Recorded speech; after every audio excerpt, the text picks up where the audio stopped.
আমাদের সমাজে এক শ্রেণীর মানুষরা আছেন, তারা সবার সাথেই তাল মিলিয়ে চলার চেষ্টা করে বা চলে।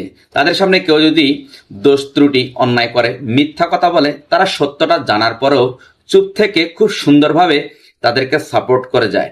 দ্যাট মিনস তাদের সবকিছুতেই তারা হাঁ সম্বোধন করে যায়, কারণ তারা মনে করে যে কারো ভুল ধরিয়ে দিলে বা কারো দোষ ত্রুটি তাদের সামনে প্রকাশ করলে তাদের সাথে আর সম্পর্ক ভালো থাকবে না বা সম্পর্ক নষ্ট হয়ে যায়।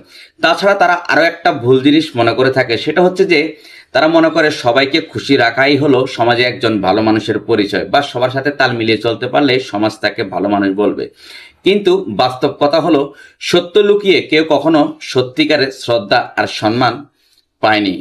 দেখুন, একজন সুস্থ সবল জ্ঞানী ও বিবেকওয়ালা মানুষ যদি কোনো ভুল দেখেও চুপ করে থাকে, তার মানে এইটা দাঁড়ায় যে সেও সেই ভুলটাকে সাপোর্ট করে যাচ্ছে। আর যেই সমস্ত সম্পর্ক শুধুমাত্র মিথ্যা আর চাটুকারিতার উপরে দাঁড়িয়ে থাকে, সেই সমস্ত সম্পর্ক বেশি দিন টিকে না বা একদিন নিজে থেকেই ভেঙে যায়। সুতরাং সত্য বলার সাহস রাখুন, ভুল হলে সুন্দরভাবে ধরিয়ে দিন, কারণ সত্য কখনো দূরে সরিয়ে দেয় না, বরং ভিতর থেকে পরিষ্কার করে দেয়।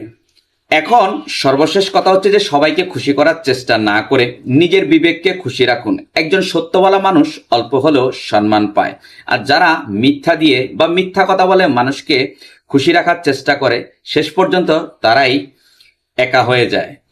Thanks for watching.